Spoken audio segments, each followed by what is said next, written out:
안녕하세요. 상황별 응급처치를 교육하게 될 한국기술안전의 신승우입니다. 이번 시간에는 테마 1, 응급처치의 이해, 테마 2, 상황별 응급처치에 대해 알아보도록 하겠습니다.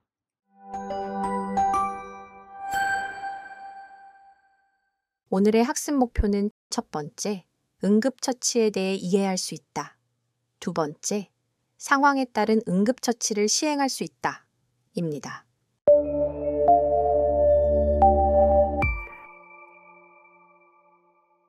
먼저 응급처치의 개념에 대해 알아보겠습니다. 응급처치란 생명이 위급한 상황에서 즉각적이고 임시적인 처치를 제공하는 중요한 과정입니다. 이는 질병이나 외상으로 인해 생명이 위협받는 대상자에게 신속하게 이루어져야 하며 적절한 응급처치는 생존 가능성을 높이고 부상의 악화를 방지하는 데 필수적입니다. 사업장에서 발생할 수 있는 다양한 응급 상황에 대비하기 위해 근로자들은 응급처치의 기본 개념을 이해하고 있어야 합니다. 응급처치의 목적은 단순히 사고를 처리하는 것이 아닙니다. 가장 중요한 것은 대상자의 생명을 구하는 것입니다.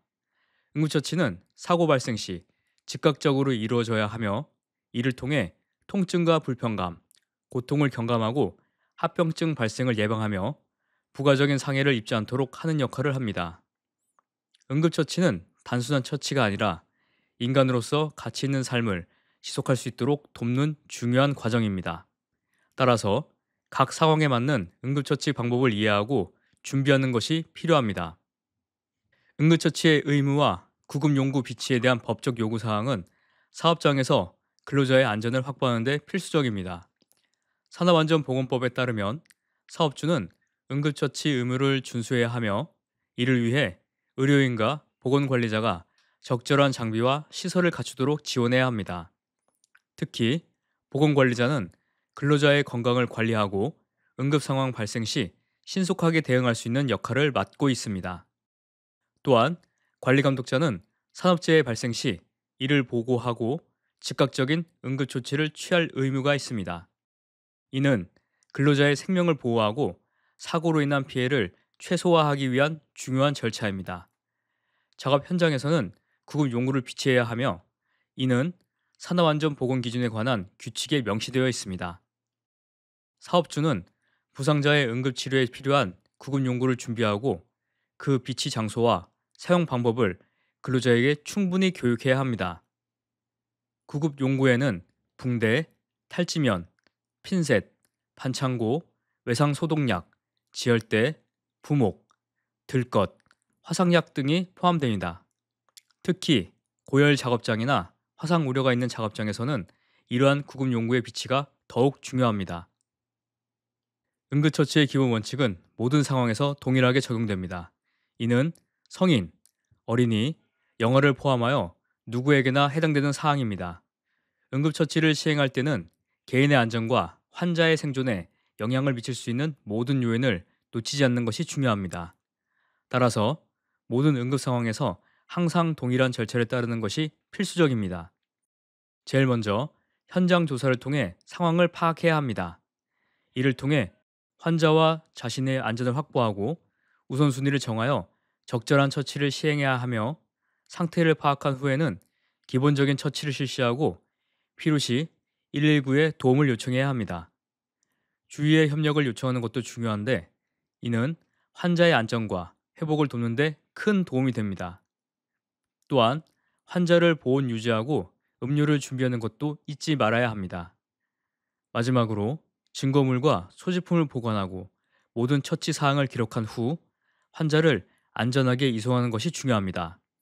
다음 장에서 응급처치의 원칙에 대해 세부적인 내용을 좀 더 알아보도록 하겠습니다. 응급처치의 원칙 중 첫 단계는 현장 조사를 통해 환자와 자신의 안전을 확보하는 것입니다. 이 과정에서 재해 발생 상황과 피해자의 수를 확인하고 주변에 도움을 줄 수 있는 인력이 있는지 확인해야 합니다. 또한 구출 시 필요한 장비가 무엇인지도 점검해야 합니다.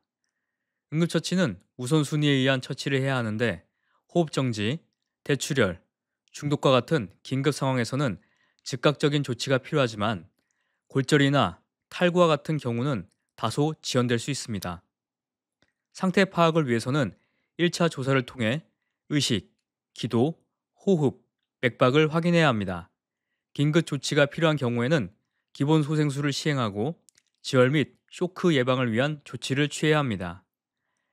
2차 조사에서는 환자의 전반적인 상태를 평가하고 병력을 청취하여 골절이나 외상에 대한 적절한 처치를 진행해야 합니다.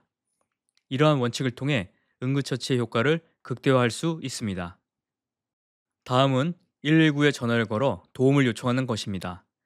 무의식 상태의 환자가 발생했을 때 신속하고 정확한 정보 제공이 필수적입니다. 전화를 걸 때는 환자의 상태와 시행한 응급처치 내용을 명확히 전달해야 하며 환자의 수와 위치도 정확히 알려줘야 합니다.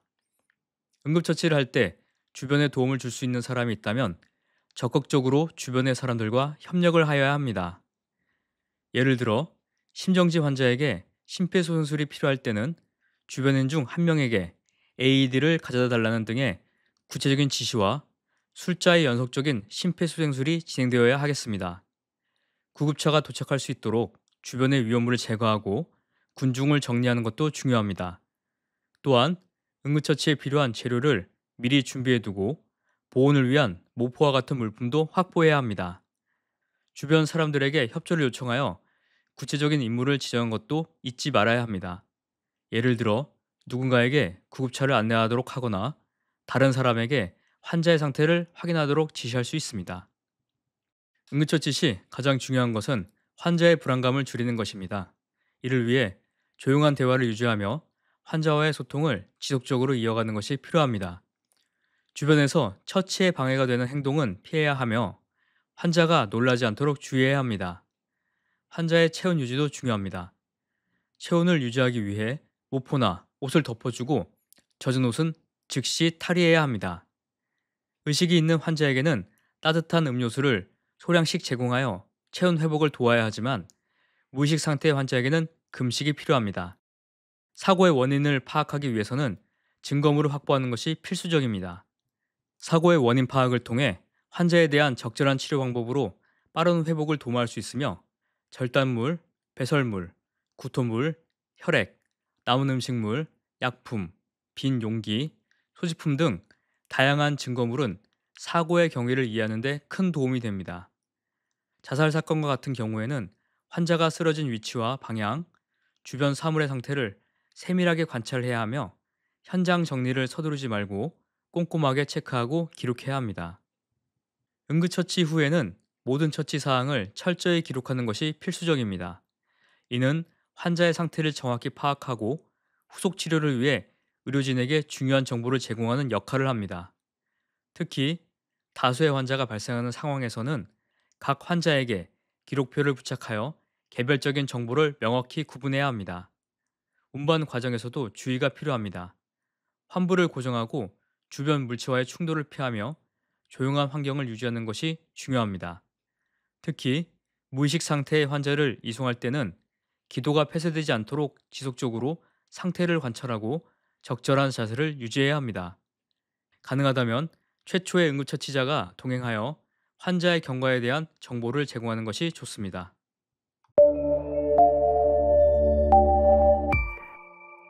다음은 상황별 응급처치에 대해 알아보도록 하겠습니다.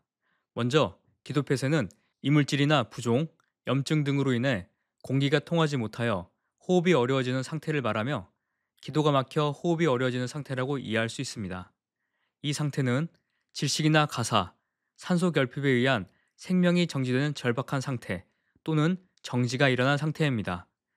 기도 폐쇄의 증상 및 특징으로는 호흡곤란, 약한 기침, 말하거나 호흡을 할 수 없는 상태, 그리고 피부나 손톱, 입 내부에 청색증이 나타납니다. 의식이 없을 경우에는 유연한 조직세포가 이완되어 기도가 더욱 막힐 수 있습니다. 이때 가장 흔한 기도 폐쇄의 원인은 혀가 기도 안쪽으로 말려 넘어가는 것입니다.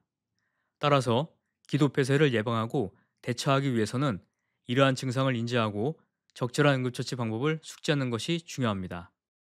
기도 폐쇄는 생명을 위협하는 심각한 상황으로 신속한 응급처치가 필수적입니다. 다음은 기도가 폐쇄된 상태인지 확인하는 방법입니다.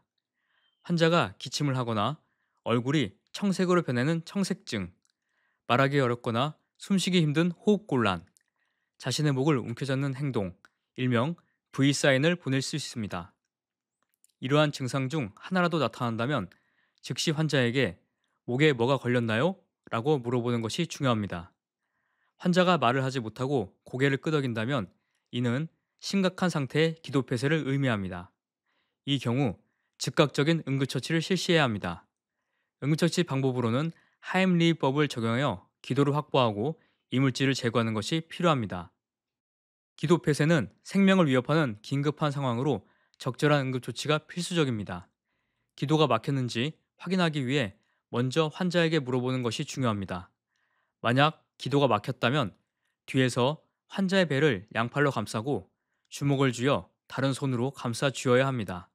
이때 배꼽과 명치 사이를 주먹으로 압박하여 이물질을 제거하는 시도를 합니다. 이 과정을 5에서 10회 반복하며 기도를 막고 있던 이물질이 빠져나가는지 확인해야 합니다. 특히 임산부의 경우에는 상복부를 압박하는 방법을 사용해야 합니다. 그러나 환자가 가벼운 기도 폐쇄 증상을 보이거나 강한 기침을 하고 있다면 자발적인 기침과 호흡을 방해하지 않도록 주의해야 합니다. 혼자 있을 때 기도 폐쇄 증세가 나타나면 의자 등받이에 배꼽과 명치 사이를 대고 위쪽 방향으로 수차례 압박을 가하는 방법을 사용합니다. 만약 환자가 어린이와 같이 작은 경우에는 구조자가 무릎을 꿇어 환자와 높이를 맞추고 반대로 구조자가 작을 경우에는 환자가 무릎을 꿇게 하여 높이를 조정합니다. 이러한 방법을 통해 적절한 압박을 가하여 기도를 확보할 수 있습니다.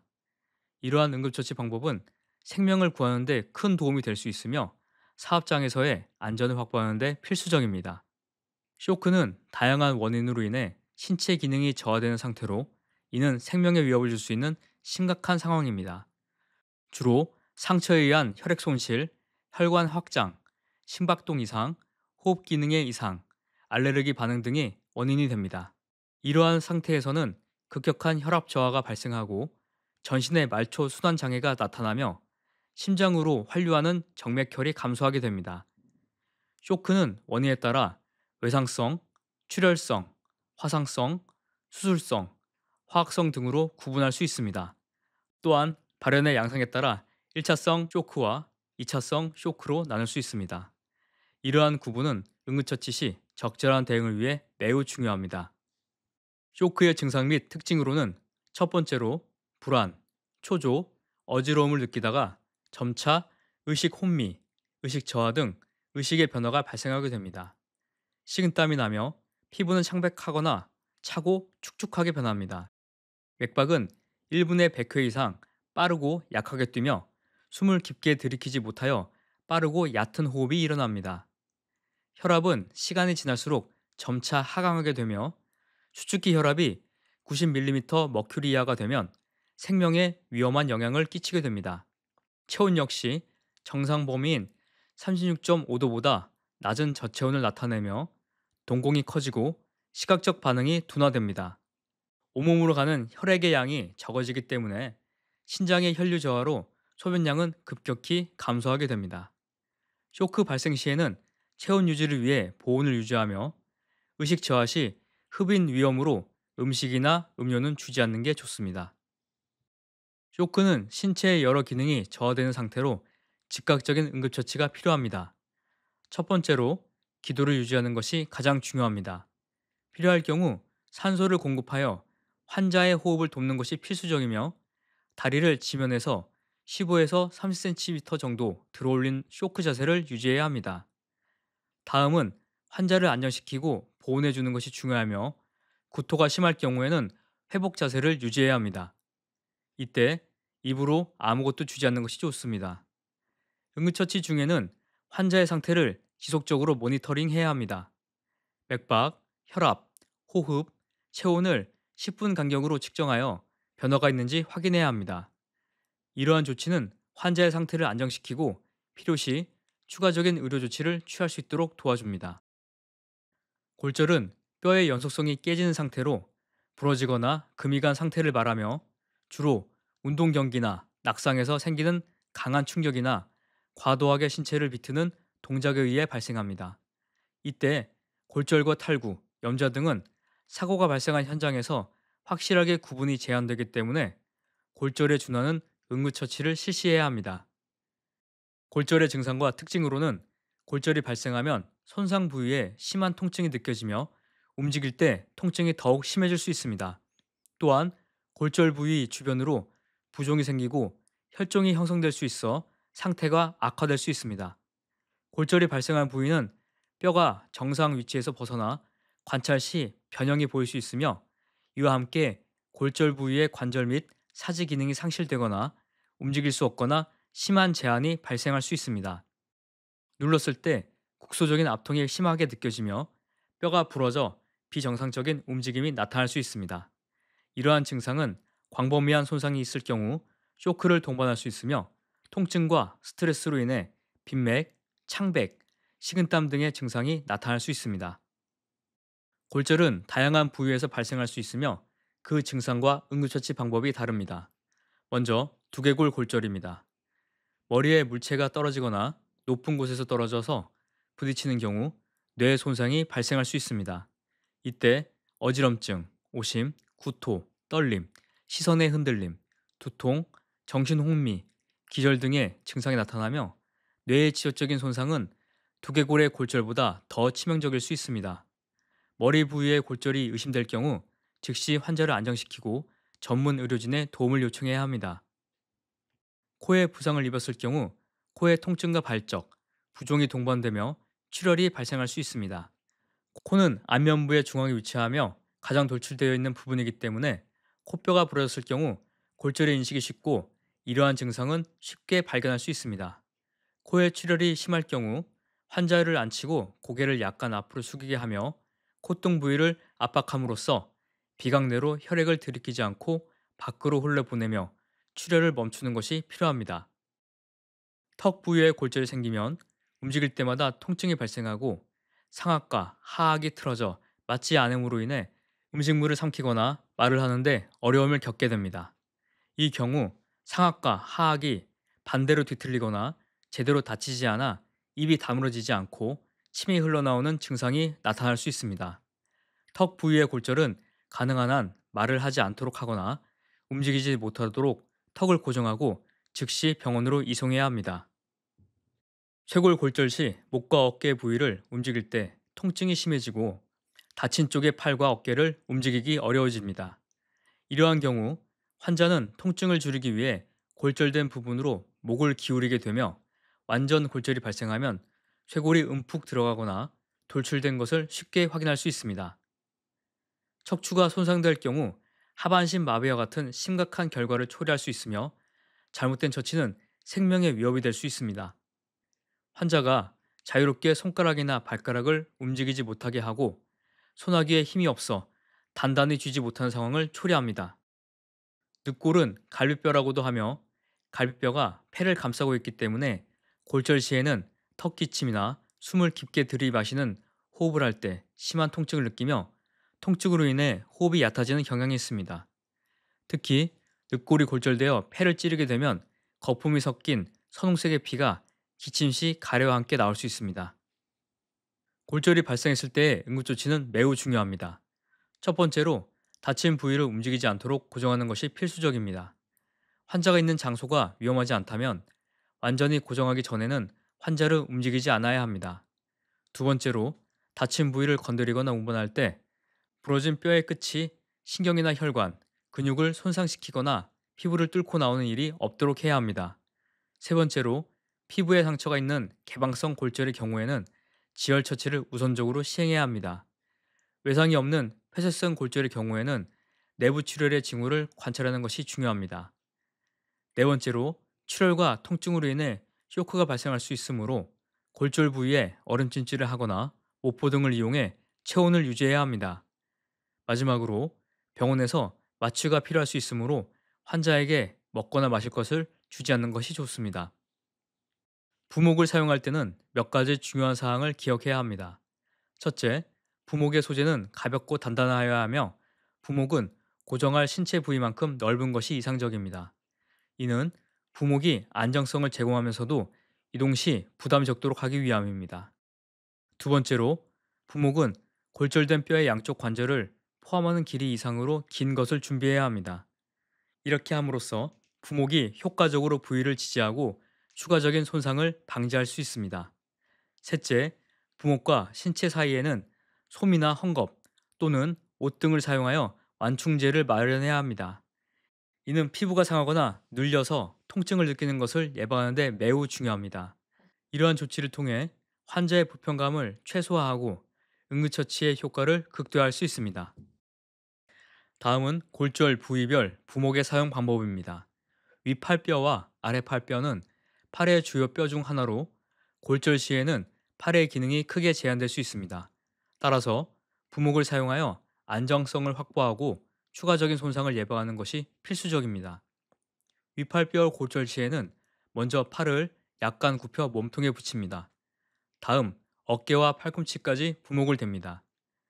붕대로 상완과 팔꿈치를 고정하고 손목에는 팔걸이를 실시합니다. 삼각건으로 팔을 들어 고정합니다. 혈액의 원활한 순환 여부를 확인하고 병원에 이송합니다. 아래 팔뼈 골절 시에는 먼저 팔꿈치를 90도로 굽혀 손바닥이 안쪽을 향하게 합니다. 다음 팔꿈치에서부터 손끝까지 부목을 대줍니다. 붕대로 손목과 중간, 팔꿈치 아래까지 3곳 이상 부목과 함께 고정해 줍니다. 이때 손가락은 자유롭게 노출시켜 혈류 확인이 가능하도록 합니다. 다음 삼각건으로 팔을 가슴 앞에 메어 고정합니다. 마지막으로 손끝 혈류의 확인 후 병원으로 이송합니다. 손목과 손가락의 골절은 일상적인 사고에서 자주 발생하는 부상 중 하나입니다. 손목의 골절 시에는 팔꿈치를 90도로 굽히고 손은 자연스러운 컵을 쥔 모양을 유지하며 이때 손목을 곧게 펴거나 뒤로 젖히지 않습니다. 손바닥 쪽과 필요시 손등 쪽에도 부목을 대어줍니다.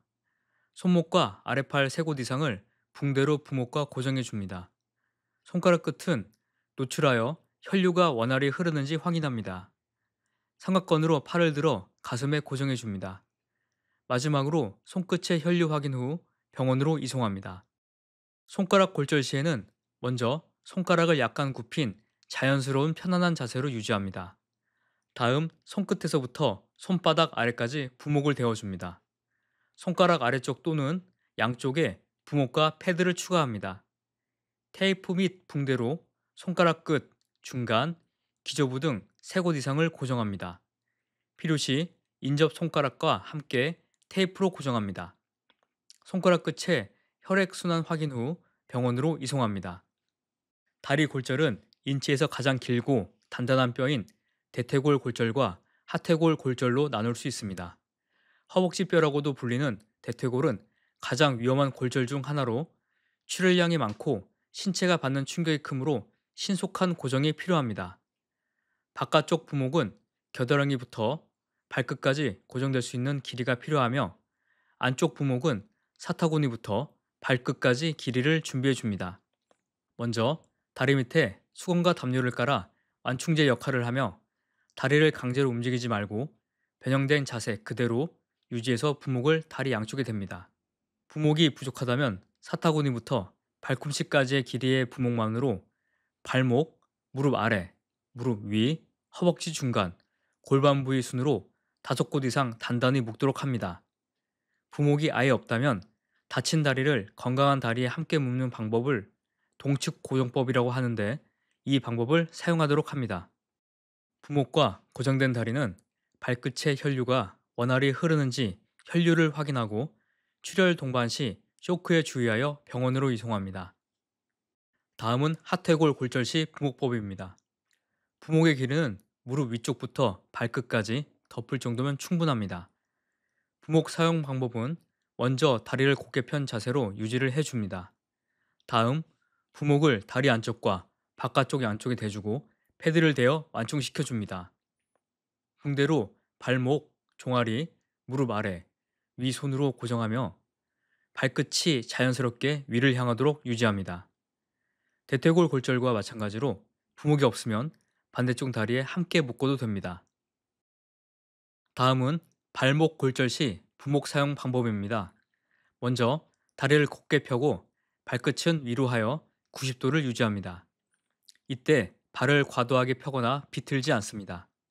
다음 부목을 발끝에서부터 무릎 아래까지 대어주며 패드를 대고 붕대로 발등, 발목, 종아리까지 3곳 이상을 묶어줍니다. 발가락 끝은 노출하여 혈류를 확인하고 발끝이 창백하면 즉시 느슨하게 조정해줍니다. 부목은 옷 위에 실시하여 신속하게 이송하도록 하며 다리는 고정해줍니다. 골절이 발생했을 때 적절한 부목 사용은 매우 중요합니다. 다음은 골절 부목 적용 시 주의사항에 대해 알아보도록 하겠습니다. 첫째, 부목은 골절된 뼈보다 길어야 합니다. 이는 부위의 안정성을 높이기 위해서입니다. 둘째, 부목은 부드러운 천으로 싸서 사용해야 합니다. 이는 피부 손상을 방지하기 위함입니다. 셋째, 부목은 가볍고 단단한 재질로 만들어져야 합니다. 이렇게 함으로써 부상 부위를 효과적으로 지지할 수 있습니다. 넷째, 부러진 뼈를 맞추거나 밀어 넣으려는 시도는 절대 해서는 안 됩니다. 이는 추가적인 손상을 초래할 수 있기 때문입니다. 다섯째, 골절 부위는 가능한 한 움직이지 않도록 고정해야 합니다. 움직임에 의해 신경이나 근육이 손상될 수 있기 때문입니다. 여섯째, 완전한 처치와 준비가 이루어진 후에만 환자를 운반해야 합니다. 완전한 응급처치가 되지 않은 상태에서 환자를 운반 시 부상 부위에 대한 통증, 출혈이나 쇼크가 동반될 수 있기 때문입니다. 마지막으로 환자를 이동시키는 동안에는 30분 간격으로 혈액순환 상태를 관찰해야 하며 만약 혈액순환이 원활하지 않거나 통증이 심해진다면 부목을 약간 느슨하게 조정해 주어야 합니다. 혈액순환이 원활하지 않을 시 피부나 근육이 괴사될 수 있기 때문입니다. 이처럼 골절 부목 적용 시 주의사항을 잘 지켜주었을 때 골절 환자의 상태를 안정적으로 유지하고 추가적인 합병증을 예방할 수 있습니다. 출혈은 사업장에서 발생할 수 있는 심각한 응급 상황 중 하나입니다. 성인의 경우 체내 혈액량은 약 5리터로 체중의 약 7에서 8%를 차지합니다. 운동선수나 체격이 큰 사람은 혈액량이 약간 더 많을 수 있습니다. 반대로 탈수나 출혈, 쇼크 상태에서는 일시적으로 혈액량이 감소합니다. 만약 혈액의 30에서 40% 이상인 1.5에서 2리터를 한꺼번에 잃게 되면 생명이 위협받을 수 있습니다. 출혈이 심각해지면 쇼크 증상이 나타나고 의식을 잃을 위험도 커집니다. 특히 뇌출혈은 외부에서 쉽게 확인할 수 없기 때문에 발견이 어려워 간과될 수 있습니다. 이러한 상황에서는 신속한 대처가 필수적입니다. 출혈은 다양한 원인으로 발생할 수 있으며 그 증상과 특징을 이해하는 것이 매우 중요합니다. 출혈의 증상과 특징으로는 피부가 창백해지고 차가워지며 축축한 느낌이 들 수 있습니다. 이러한 증상은 혈액량이 감소하면서 나타나는 것으로 빠른 맥박 또는 약한 맥박이 느껴질 수 있습니다. 또한 호흡이 빨라지며 특히 불안과 초조함이 심해지면 의식소실로 이어질 수 있으므로 주의가 필요합니다. 혈압이 저하되는 경우는 말기 쇼크 단계로 즉각적인 응급처치가 요구됩니다. 출혈의 위치에 따른 특징으로는 외출혈은 눈으로 확인할 수 있어 조기 발견이 용이하지만 내출혈은 겉으로 드러나지 않아 위험할 수 있습니다. 복강, 흉강, 골반, 뇌 등에서 흔히 발생하게 됩니다. 체강 내출혈은 흉막강 사이에 혈액이 고이는 혈흉, 복강 내에 혈액이 고이는 복강 내출혈, 뇌조직 자체에 혈액이 고이는 두개 내출혈 등이 있으며 해당 출혈들은 응급적 수술이 필요할 수 있습니다. 출혈의 양상에 따라서도 특징이 다릅니다. 동맥출혈은 선명한 적색을 띠며 박동성과 함께 분출하는 형태로 나타납니다. 반면 정맥출혈은 암적색으로 혈액이 지속적으로 흘러나오고 모세혈관 출혈은 스며 나오는 듯한 형태로 비교적 느리게 진행됩니다. 다음은 출혈 시 응급조치 방법입니다. 국소출혈이 발생했을 때 출혈 부위를 5분 이상 직접 압박하여 지혈하는 것이 필수적이며 이때 출혈 부위를 심장보다 높게 들어올리는 것이 좋습니다. 이렇게 함으로써 출혈을 최소화하고 환자의 상태를 안정시킬 수 있습니다. 응급처치 과정에서 혈압, 맥박, 호흡, 체온을 측정하여 환자가 쇼크 상태로 빠지지 않게 하기 위해 지속적으로 관찰해야 합니다.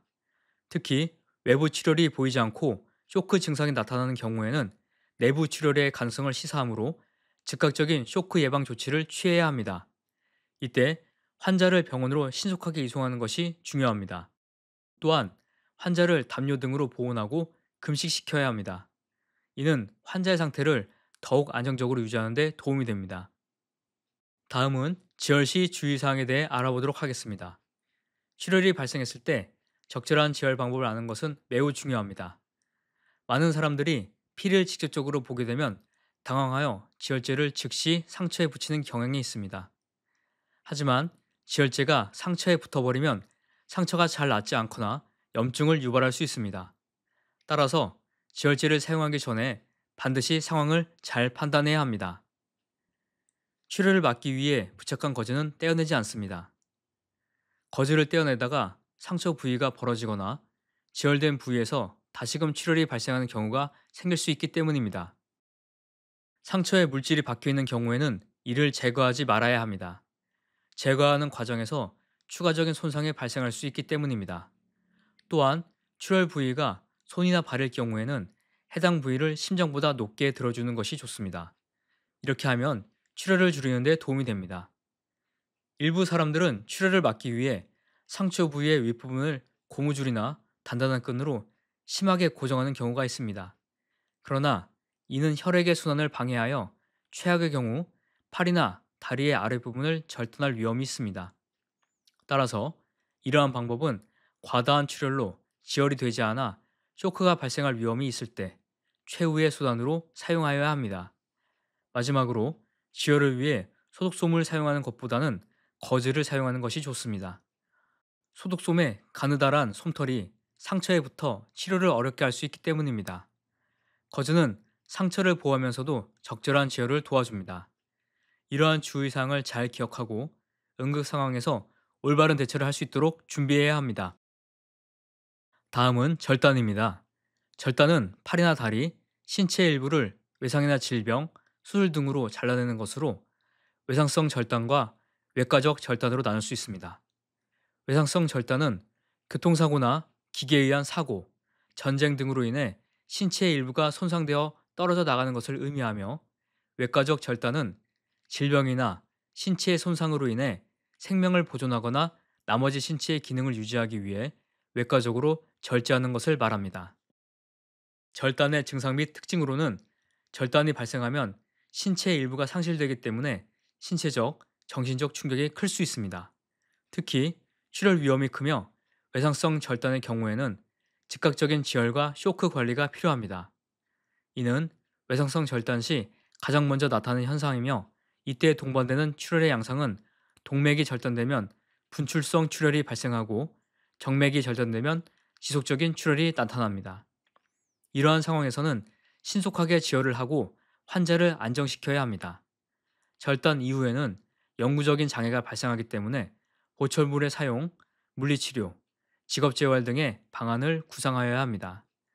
또한 절단의 경우에는 감염의 위험이 높아지므로 절단 부위를 청결하게 유지하고 적절한 처치를 시행하는 것이 중요합니다. 특히 개방성 외상 절단 시에는 그 위험성이 더욱 높아지게 됩니다. 절단 사고가 발생했을 때 응급처치로는 우선 출혈 부위를 지속적으로 압박할 수 있도록 붕대나 테이프를 사용해 고정하거나 멸군 거즈나 깨끗한 천으로 강하게 눌러 직접 압박 지혈을 시행해야 합니다. 다음은 가능한 출혈 부위를 심장보다 높게 올려야 하며 척추 손상이 의심되는 경우에는 주의가 필요합니다. 만약 출혈이 멈추지 않는다면 지혈대, 즉 토니케트를 사용해야 합니다. 이때 직접 압박으로 출혈이 멈추지 않는 생명을 위협하는 동맥 출혈일 때만 사용해야 하며 조직 허혈의 위험이 커지므로 불필요하게 오랜 시간 동안 묶어두지 않도록 주의해야 합니다. 지혈대 사용 시에는 적용 시간을 체크하며 가능하면 2시간 이내에 지혈대를 풀어주는 것을 목표로 하며 중간중간 상태를 확인하여 조직 괴사를 방지해야 합니다. 2차 손상 위험을 제거하는 것도 중요합니다. 기계나 전기와 같은 위험 요소를 제거하여 추가 손상의 위험에서 벗어나도록 합니다. 절단물은 깨끗한 거즈로 감싼 뒤 멸균 봉투나 플라스틱 지퍼백에 넣어 냉각 상태로 이송해야 합니다.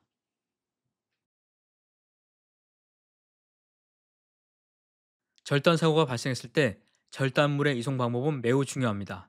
첫 번째로 절단물은 깨끗한 생리식염수나 물로 가볍게 씻어내야 합니다. 이 과정에서 절단물의 오염을 최소화하는 것이 중요합니다. 씻어낸 절단물은 마른 거즈나 젖은 거즈로 잘 감싸야 하며 이때 거즈가 절단물에 잘 밀착되도록 주의해야 합니다. 그 다음 거즈에 싼 절단물은 비닐봉지나 방수용기에 담아야 합니다. 이렇게 하면 절단물이 외부 환경으로부터 보호받을 수 있습니다. 이후에는 더 큰 용기에 얼음을 채우고 방수 용기를 그 안에 넣어 보관합니다. 이때 절단물이 얼음에 직접 닿지 않도록 주의해야 합니다. 마지막으로 병원에 미리 전화하여 상태를 알리고 신속한 수술이 가능하도록 준비하는 것이 좋습니다. 이러한 절차를 통해 절단 사고 발생 시 피해를 최소화할 수 있습니다. 다음은 절단물 이송 시 주의사항에 대해 말씀드리겠습니다. 절단물 이송은 응급처치에서 매우 중요한 단계로 적절한 방법으로 절단물을 보관하고 이송하는 것이 필수적입니다. 절단물은 생리식염수나 무균 드레싱으로 포장한 후 비닐 주머니에 넣어 봉한 다음 얼음과 물이 담긴 용기나 주머니에 담아 신속하게 이송해야 합니다. 여기서 주의해야 할 점은 얼음만 사용하는 것이 아니라는 것입니다. 절단 부위가 얼음에 직접 닿지 않도록 해야 하며 드라이 아이스는 절대 사용해서는 안 됩니다. 이러한 조치를 통해 절단물이 손상되지 않도록 보호할 수 있습니다. 또한 접합 수술이 가능하도록 절단 부위의 보관과 신속한 이송이 매우 중요하기 때문에 절단물을 4시간에서 6시간 이내에 이송해야 하며 이 시간을 초과할 경우 접합 가능성이 낮아지게 됩니다. 따라서 절단물 이송 시에는 시간 관리와 적절한 보관 방법을 철저히 준수해야 합니다. 폐쇄성 손상은 뼈와 근육에 큰 문제가 없다면 자연스럽게 회복되는 경우가 많습니다. 응급처치의 방법으로는 얼음팩이나 찬물로 해당 부위를 찜질하는 것이 효과적입니다. 이는 통증을 완화하고 부종을 줄이는 데 도움을 줍니다. 주로 충돌이나 추락과 같은 외부의 물리적 충격으로 인해 발생합니다. 이러한 손상은 피부 아래의 피하 조직이나 피하근막, 근육 등의 조직에 넓게 좌상을 일으킵니다. 대개 손상된 부위는 처음에는 빨간색으로 변하다가 시간이 지나면서 어두운 빨강이나 자주색으로 변할 수 있습니다. 이는 물리적인 충격으로 표피층 안쪽의 조직이 손상되고 손상된 부위에 혈액이 축적되어 생기는 종괴로 이러한 변화는 자연스러운 회복 과정의 일환입니다. 폐쇄성 손상에 대한 응급처치는 매우 중요합니다. 이러한 손상이 발생했을 때 첫 번째로 해야 할 일은 환자를 안전한 장소로 이동시켜 안정시켜 주는 것입니다. 이후 손상 부위에 얼음팩을 찜질하여 통증을 완화하고 부종을 줄이는 것이 필요합니다. 다음으로 손상 부위에 국소 압박법을 시행하여 출혈을 방지하고 손상 부위를 심장보다 높게 위치시켜 지혈을 돕는 것이 중요합니다. 마지막으로 손상 부위를 부목으로 고정하여 2차 손상을 예방하는 것이 필수적입니다. 이러한 조치들은 라이시스 원칙에 따라 이루어져야 합니다. 라이시스는 휴식, 냉찜질, 압박, 거상, 그리고 부목 고정을 포함합니다. 개방성 손상은 피부가 손상되어 출혈과 감염의 위험이 높아지는 상태입니다. 찰과상은 피부가 거친 표면에 스치거나 피부가 벗겨져서 생기며 먼지나 이물질이 들어가기가 쉬워 드레싱을 해주지 않으면 환원이 되어 감염의 위험이 높습니다. 열상은 외부의 자극으로 피부의 조직이 찢겨진 상태이기 때문에 상처의 가장자리가 울퉁불퉁하여 불규칙하게 생긴 경우가 많으며 피부에 손상된 공간이 생김으로써 피부의 신체 보호 기능을 잃게 됩니다. 열상을 입었다고 무조건 봉합 수술이 필요한 것은 아니지만 정확하게 상처를 파악하여 봉합이 필요한 경우를 판단할 수 있어야 합니다. 결출상은 살이 찢겨져 떨어진 상태로 늘어진 살점이 상처 부위에 붙어 있거나 완전히 떨어져 나가는 상처를 의미합니다. 주로 귀, 손가락, 손에 잘 생기며 출혈이 심할 수 있으며 출혈이 심할 경우 깨끗한 천으로 압박하여 지혈합니다. 떨어져 나간 조직은 가능하면 회수하여 깨끗한 천에 싸서 병원으로 가져가서 봉합할 수 있도록 합니다.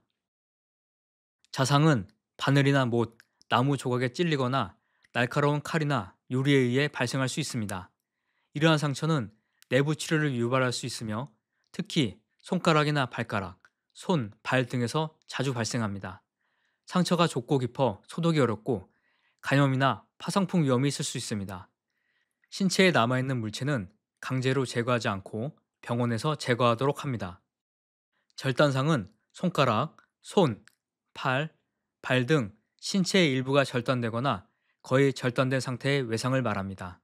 매우 심한 출혈과 극심한 통증이 동반되며 근육, 혈관, 신경, 뼈 등이 노출됩니다. 직접 압박을 통한 지혈이 가장 우선이기 때문에 절단된 부위를 깨끗한 거즈로 감싸 지혈 후 절단물은 이송 시 주의사항을 고려하여 절단부와 환자 모두 함께 병원으로 이송합니다. 절상은 날카로운 물체에 의해 피부와 피하 조직이 베인 상처를 말합니다. 칼, 유리, 금속판, 커터, 절단기 등 날카로운 물체에 의해 피부가 깨끗하게 절단된 상처를 말합니다. 절단면이 매우 깨끗하고 비교적 직선형입니다. 혈관이 깔끔히 절단되어 지혈이 어려우며 신경 손상 시 통증이 심합니다. 깊게 베이면 근육과 힘줄, 신경, 혈관이 손상될 수 있으므로 주의합니다. 개방성 손상에 대한 응급처치의 첫 단계는 환자의 기도, 호흡, 순환을 평가하는 것입니다. 이는 생명 유지의 필수적인 요소로 환자의 상태를 신속하게 파악하는 데 도움이 됩니다.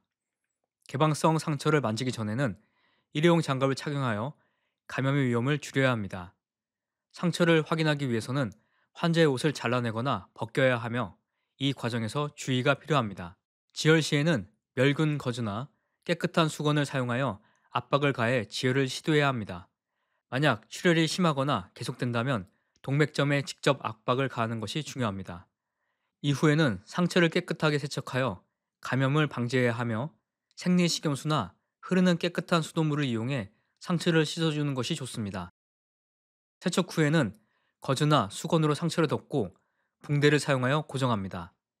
개방성 손상에 대한 응급조치와 순서는 감염 방지, 상처 부위의 노출, 지혈, 세척, 소독 순으로 진행하면 되겠습니다. 감전은 전류가 인체를 통과하면서 생리적 및 조직적 손상을 초래하는 현상입니다.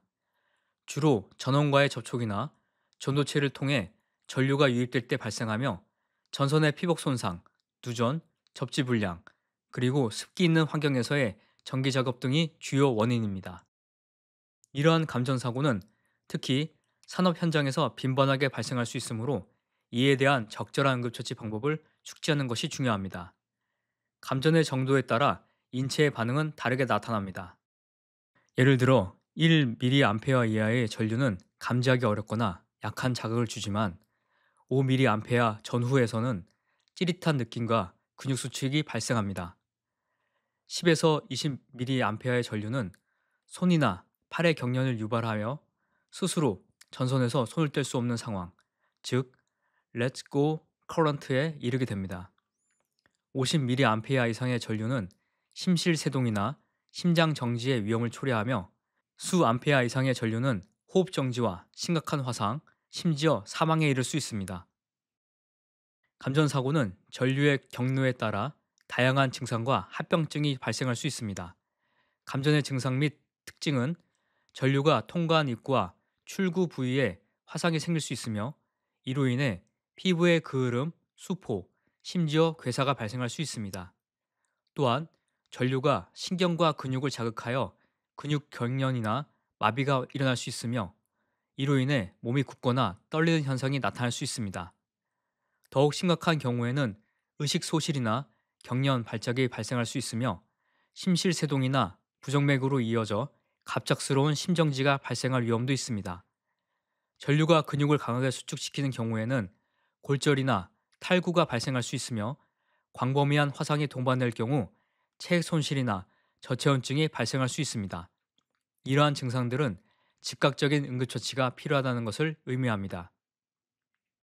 감전사고가 발생했을 때 응급조치로는 가장 먼저 전원을 차단하는 것입니다. 차단기를 내리거나 전원 스위치를 꺼서 즉시 전기를 차단해야 합니다. 만약 전원을 끌 수 없는 상황이라면 마른 나무 막대기나 고무장갑, 절연체를 사용하여 감전된 사람과 전기를 분리해야 합니다. 감전으로 인해 전류가 들어가고 나간 흔적이 있을 수 있으므로 깨끗한 거즈나 천으로 해당 부위를 덮어 2차 감염을 예방하는 것이 중요합니다. 만약 출혈이나 골절이 동반되었다면 일반 응급처치 절차에 따라 지혈을 하고 부목으로 고정해야 합니다. 호흡이 없거나 맥박이 없는 경우에는 즉시 심폐소생술, 즉 CPR을 시작해야 합니다.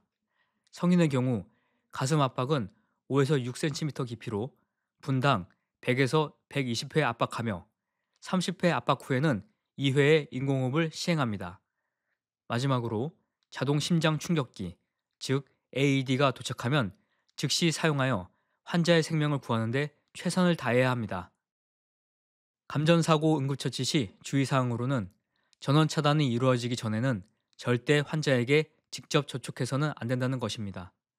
이는 2차 감전의 위험을 피하기 위한 필수적인 조치입니다. 전원 차단 후에도 마른 나무, 플라스틱, 고무와 같은 절연체를 사용해야 합니다. 특히 젖은 장소나 금속 바닥에서는 전기가 흐를 수 있으므로 2차 감전에 대해 주의가 필요합니다. 환자의 의식, 호흡, 맥박을 확인할 때는 불필요한 움직임을 최소화해야 합니다. 이는 척추 손상의 가능성을 줄이기 위한 조치입니다.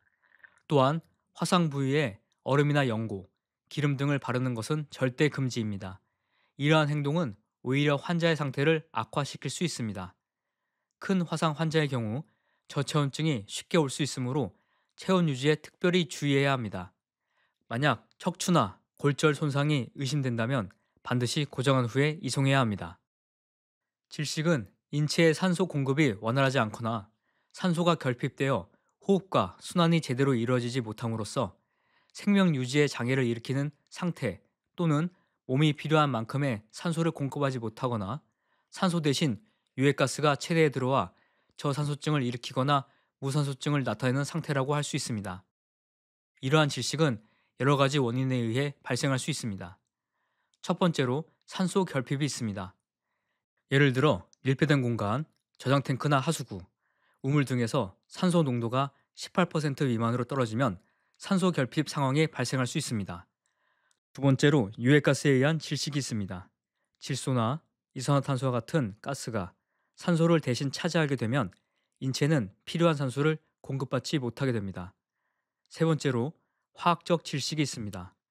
일산화탄소는 혈액 내 헤모글로빈과 결합하여 산소 운반을 방해하고 황화수소나 청산가스는 세포 내 산소 이용을 방해하여 화학적 질식 상황을 초래할 수 있습니다. 마지막으로 기계적 폐쇄로 인한 질식이 있습니다. 이는 이물질에 의한 기도 폐쇄나 목 압박, 흉부 압박 등으로 발생할 수 있습니다. 이러한 다양한 원인에 대해 이해하고 적절한 응급처치 방법을 숙지하는 것이 중요합니다.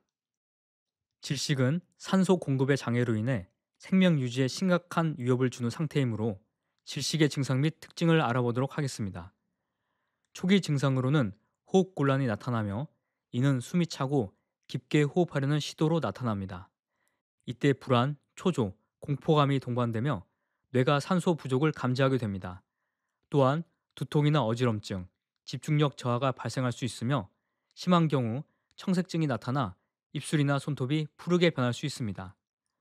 중등도 증상으로는 의식 혼탁과 판단력 저하가 있으며 말이 어눌해지고 근육 경련이 발생할 수 있습니다.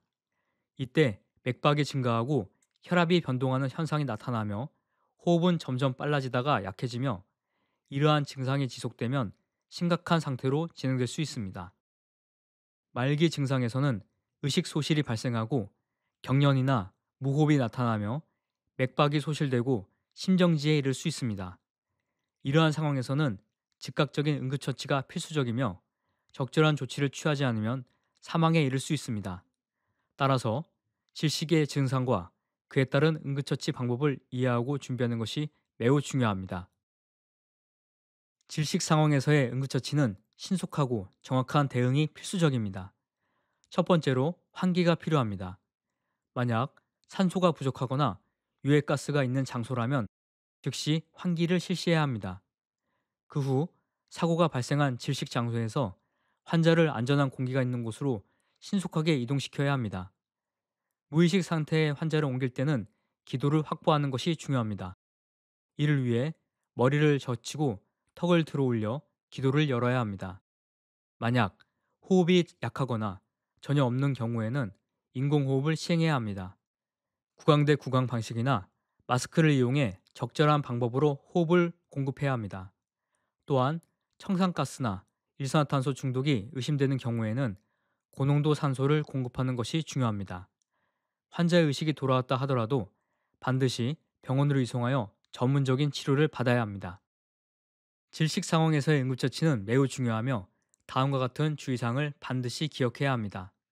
먼저 환기 상태를 확인하지 않거나 가스 농도를 파악하지 않은 상태에서 무방비로 현장에 진입하는 것은 2차 사고의 위험을 초래할 수 있습니다.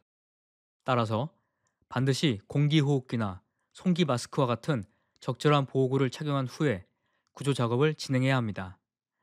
환자를 이동할 때는 무리하게 끌지 말고 기도를 확보한 상태를 유지해야 합니다. 또한 목을 심하게 꺾거나 몸을 흔드는 행동은 기도 손상이나 척추 손상의 위험을 증가시킬 수 있습니다. 환자가 호흡을 하지 않는 경우에는 즉시 인공호흡이나 CPR을 시행해야 합니다. 단, 구조자가 위험에 처하지 않는 경우에만 이러한 조치를 취해야 합니다. 마지막으로 전문의의 지시 없이 해독제나 약물을 자의적으로 사용하는 것은 금지되어 있습니다. 이러한 원칙들을 준수함으로써 질식 상황에서의 응급처치가 보다 안전하고 효과적으로 이루어질 수 있습니다. 다음은 화상에 대해 알아보도록 하겠습니다. 약한 화상은 피부의 국소적인 발적, 부종, 물집 등의 증상을 동반합니다. 이러한 화상은 피부의 방어막이 손상되면서 면역 기능이 약화되어 세균 감염의 위험이 증가합니다. 심한 경우에는 폐혈증으로 이어질 수 있는 가능성도 존재합니다. 또한 화상으로 인해 신체 내부가 외부에 직접 노출되기 때문에 체온 조절 기능이 저하되어 저체온증에 빠질 수 있습니다. 화상으로 인해 피부 보호 작용이 저하되어 체내 수분이 최대 20배까지 증발할 수 있으며 이로 인해 체액 소실이 심해지면 쇼크 상태에 이를 수 있습니다. 탈수로 인해 순환 혈액량이 감소하면 콩팥과 같은 다른 장기의 기능도 저하될 수 있습니다. 마지막으로 중증 화상은 우울증이나 외상 후 스트레스 장애와 같은 심리적인 영향을 미칠 수 있습니다. 다음은 화상의 증상과 특징에 대해 알아보도록 하겠습니다. 첫 번째로 1도 화상은 피부의 표피층만 손상되어 붉어지고 통증이 심한 특징이 있습니다. 이 경우 차가운 물로 화상 부위를 식혀주고 깨끗한 드레싱으로 덮어주는 것이 중요합니다. 두 번째로 2도 화상은 진피층까지 손상되어 피부에는 흉터와 변색이 있으며 물집이 생기고 통증이 매우 심합니다. 이 경우에는 물집을 터뜨리지 않고 감염을 예방하기 위해 깨끗한 드레싱을 사용하여 보호해야 합니다. 마지막으로 3도 화상은 피부의 모든 층이 손상되어 신경이 죽어 통증이 없지만 피부 이식이 필요할 수 있습니다. 이러한 경우에는 즉시 전문 의료기관에 이송해야 합니다. 화상은 일상생활에서 빈번하게 발생할 수 있는 사고 중 하나로 적절한 응급처치가 매우 중요합니다. 화상 응급조치의 첫 단계는 화상 부위를 즉시 찬물로 식히는 것입니다. 이때 옷이나 양말이 화상 부위에 붙어 있다면 찬물을 끼얹은 후 벗기거나 벗기기 힘들 경우에는 가위를 사용해 자르는 것이 좋습니다. 1도 화상인 경우에는 바셀린 거즈나 윤활유를 바르는 것이 효과적입니다. 수포가 생긴 경우에는 절대 터뜨리지 말고 냉각 후 소독을 한 뒤 항생물질 연고를 바른 거즈로 덮어야 합니다. 만약 수포가 넓은 범위에 걸쳐 있다면 해당 부위를 냉각한 후 수포를 터뜨리지 않고 즉시 병원으로 이송해야 합니다. 이송 시에는 호흡 유지와 쇼크 예방 조치를 취할 수 있는 전문 차량을 이용하여 화상 전문 병원으로 이송해야 합니다. 화상 응급처치 시 주의해야 할 점은 화상 부위에 로션이나 일반 연고, 기름 등을 바르지 않는 것입니다. 감염의 위험이 있으므로 물집은 터뜨리지 않도록 주의해야 합니다. 옷, 시계, 목걸이 등 장신구가 피부에 들러붙어 있다면 피부의 탈락을 방지하기 위해 강제로 떼어내지 않습니다. 또한 의식이 있는 환자에게는 찬 소금물을 주어 쇼크, 감염, 탈수를 예방하는 데 노력해야 합니다. 열 손상은 체온 조절 기능의 실패로 인해 발생하는 심각한 상태입니다. 이 상태는 피부, 내장, 중추신경 계통의 온도 감지기가 시상 하부의 체온 조절 중추에 정보를 전달하지 못할 때 발생합니다. 이로 인해 피부 혈관이 확장되고 땀샘 기능 항징 등을 유발시킴으로써 발생하게 됩니다. 장시간 고온이나 고열에 노출되면 시상 하부의 체온 조절 기능이 제대로 작동하지 않게 되며 이는 열 손상으로 나타나게 됩니다. 열 손상은 크게 열 경련, 열 탈진, 열사병으로 구분됩니다. 각각의 증상과 특징에 따라서 각 상황에 맞는 적절한 응급처치를 통해 생명을 구할 수 있다는 점을 명심해야 합니다. 열 손상의 증상 및 특징에 대해 알아보도록 하겠습니다. 첫 번째로 열 경련은 땀을 많이 흘리면서 수분만 보충할 때 체내 염분이 부족해져 발생합니다. 이때 근육통이나 경련이 나타나며 환자는 휴식을 취하면 안전을 되찾을 수 있습니다. 두 번째로 열 탈진은 고온 환경에서 땀을 흘리면서 수분 배출량이 흡수량보다 많아져 발생합니다. 이 경우 발한, 창백하고 차가운 피부, 구역, 구토, 두통 등의 증상이 나타납니다.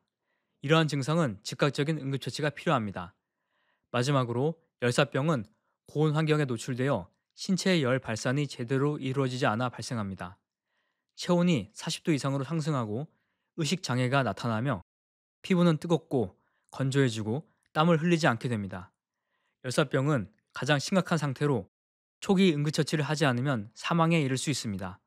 따라서 뜨거운 환경에서 혼돈된 의식 상태를 보이는 환자는 즉시 열사병으로 의심하고 신속하게 응급처치를 시행해야 합니다. 열 손상은 체온 조절 기능의 실패로 인해 발생하며 적절한 응급처치가 필수적입니다. 열 손상이 발생했을 때 가장 먼저 해야 할 일은 환자를 안전한 곳으로 이동시키는 것입니다. 이후 환자의 피부 상태를 확인해야 합니다. 만약 피부가 뜨겁고 건조하거나 축축하다면 옷을 벗기고 느슨하게 해주어야 합니다. 다음으로 목, 겨드랑이, 서해부에 차가운 팩을 대어 체온을 낮추는 것이 중요합니다. 또한 수건이나 스펀지를 이용해 차가운 물로 몸을 축축하게 해주고 부채질을 해주면 대류를 통해 체온을 더욱 효과적으로 낮출 수 있습니다. 이때 입안으로 아무것도 주어서는 안 되며 환자가 의식을 잃거나 상태가 심각해질 경우에는 즉시 냉방기를 최고로 맞춰놓고 신속하게 치료가 가능한 병원으로 이송해야 합니다. 동상은 인체가 영하의 온도에 달해 조직의 표면에 동결되며 피부, 근육, 혈관, 신경 등 조직이 손상되는 증상입니다. 강한 냉기에 장시간 노출될 때 체온이 떨어지면서 혈액순환이 감소하는 상태로 이때 피부는 희거나 회황색으로 변하고 동상 부위는 매우 차가워져 감각이 없어질 수 있습니다. 또한 피부 조직 내 수분이 얼어 세포가 파괴됨에 따라 저리거나 쑤시는 통증이 동반되며 피부 표면은 뻣뻣하거나 딱딱해지는 특징이 있습니다. 흔히 손가락, 발가락, 코, 귀, 뺨 등 말단 부위에서 잘 생깁니다. 동상은 장시간 추운 환경에서 습하거나 바람이 강한 날, 꽉 끼는 신발이나 장갑을 착용했을 때, 혈관 질환이나 흡연으로 인해 혈액순환이 원활하지 않은 때, 젖은 의복 착용으로 체온이 떨어질 때, 피로, 탈수, 음주로 인한 체온 조절 능력이 저하될 때 발생하기 쉽습니다. 동상은 각 단계에 따라 증상과 응급처치 방법이 다릅니다.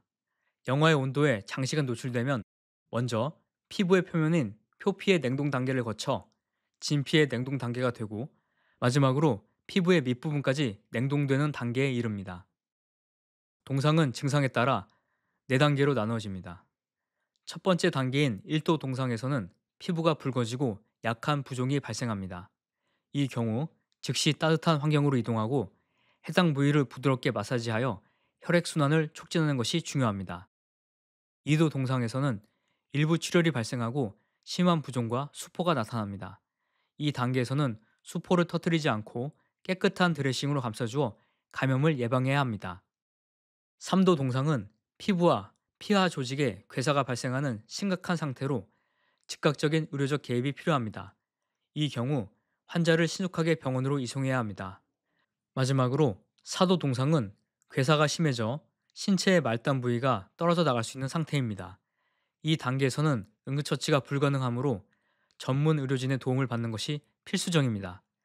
각 단계에 따른 적절한 응급처치 방법을 숙지하고 동상 발생 시 신속하게 대응하는 것이 중요합니다. 동상은 추운 환경에서 발생할 수 있는 심각한 상태로 적절한 응급처치가 필수적입니다. 첫 번째로 환자를 추운 환경에서 따뜻한 곳으로 옮기는 것이 중요합니다. 이렇게 함으로써 체온을 회복할 수 있는 기회를 제공합니다.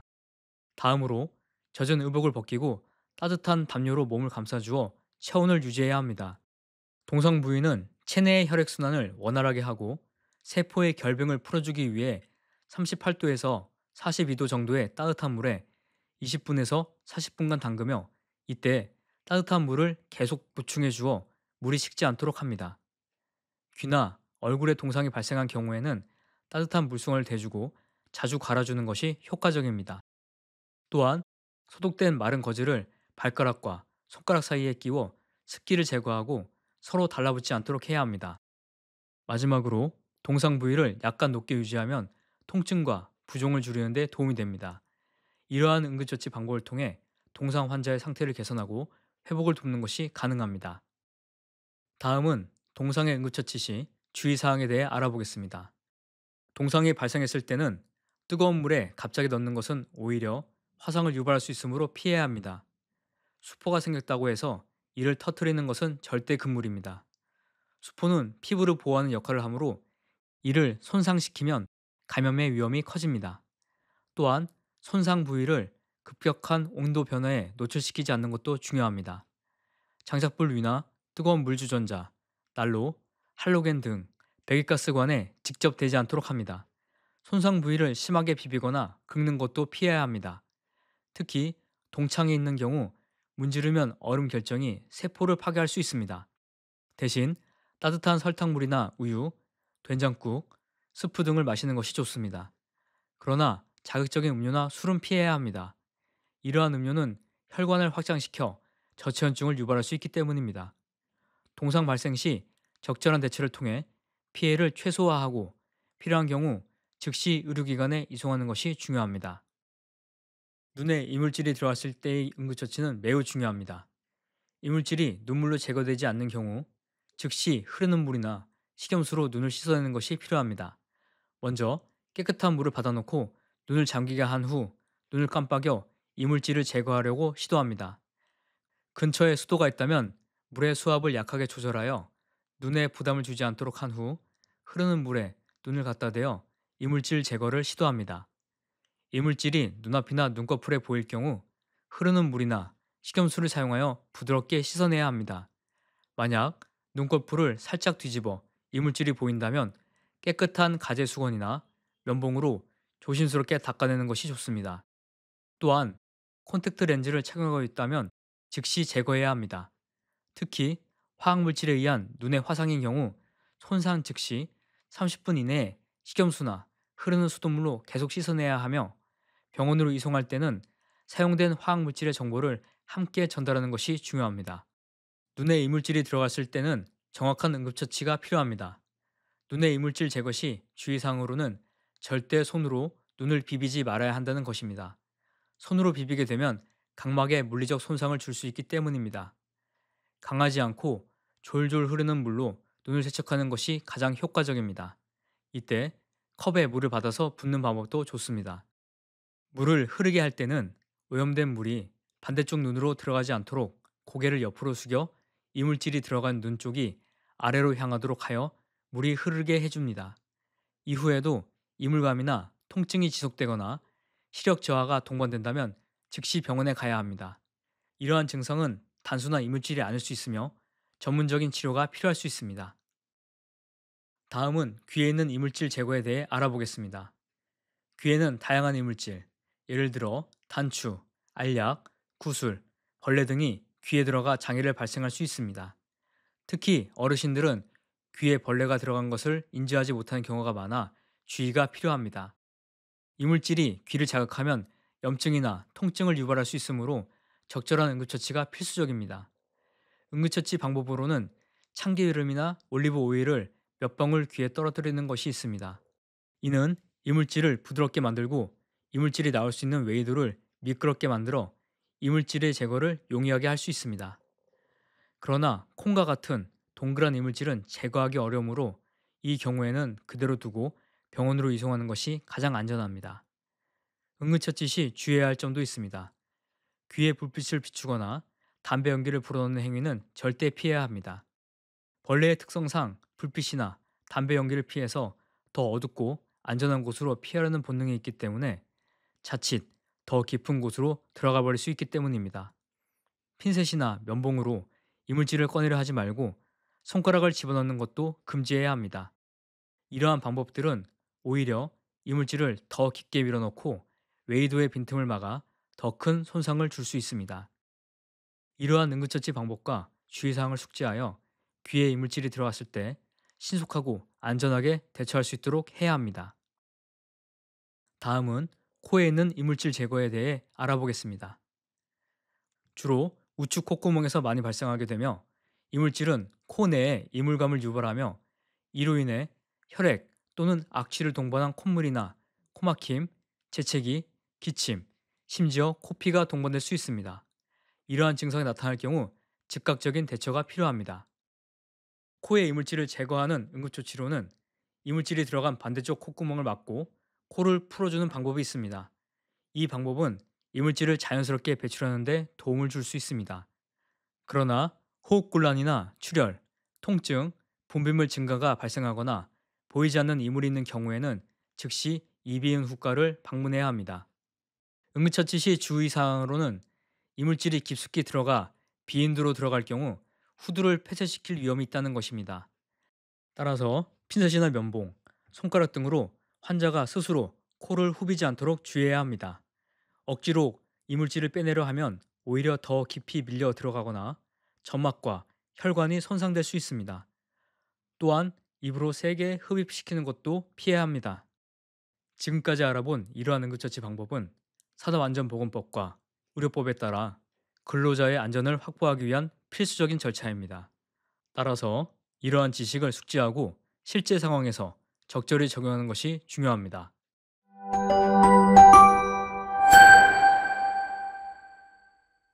오늘 배운 학습을 정리해 보겠습니다.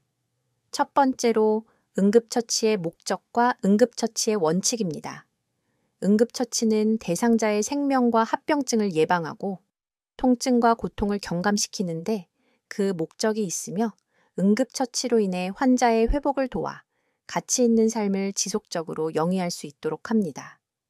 개인의 안전과 환자의 생존에 영향을 주게 될 어떤 요인도 놓치지 않아야 하기에 모든 응급 상황에서 항상 똑같은 절차로 시행하여야 합니다. 응급처치의 원칙에 따른 절차로는 현장 조사, 우선순위에 의한 처치, 상태 파악과 기본 처치, 119의 도움 요청, 주의의 협력, 환자의 안정, 보온 유지와 음료 제공, 증거물과 소지품 보관, 기록, 운반 순으로 이루어집니다. 두 번째로는 현장 상황별 응급처치입니다. 응급처치 시에는 환자의 안전뿐만 아니라 자신의 안전도 확보해야 하기 때문에 응급처치의 기본 원칙을 숙지하고 상황에 맞는 적절한 조치를 취하는 것이 중요합니다. 기도 폐쇄가 발생했을 경우에는 복부 밀어 올리기와 같은 방법을 통해 기도를 확보해야 합니다. 골절이 발생했을 때는 부목을 이용하여 골절 부위를 고정하고 출혈이 있는 경우에는 지혈법을 적용하여 추가적인 손상을 방지합니다.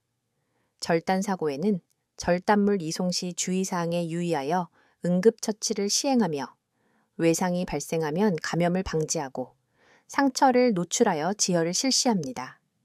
감전 사고 시에는 전원을 제거하고 2차 감전에 유의하여 호흡이나 맥박이 없으면 심폐소생술을 시행합니다.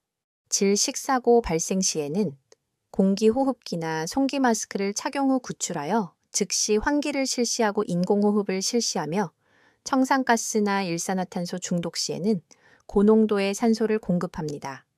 화상 발생 시에는 상처 부위에 로션이나 일반 연고를 바르지 않도록 하고 물집은 터뜨리지 않으며 의식이 있다면 찬 소금물을 주어 쇼크나 감염, 탈수 예방에 노력해야 합니다.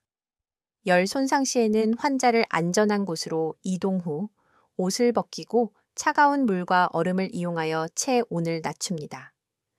동상이 발생하면 따뜻한 물에 서서히 환부를 녹이도록 하며 심하게 비비거나 긁지 않도록 합니다. 응급 상황에서의 적절한 대응은 생명을 구하는 첫걸음이므로 각 상황에 맞는 응급처치 방법을 이해하고 이를 적용하는 것이 중요합니다. 이상으로 상황별 응급처치에 대한 교육을 마치겠습니다. 감사합니다. 끝.